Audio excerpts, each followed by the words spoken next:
And they are ready to drop the puck here in OT.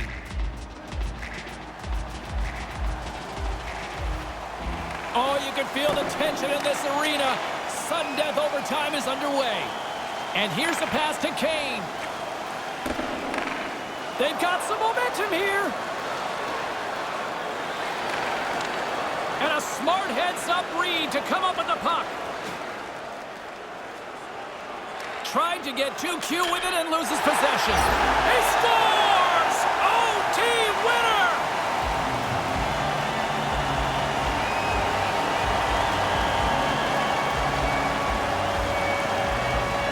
Colorado's feeling much better about themselves as they come away with the OT win.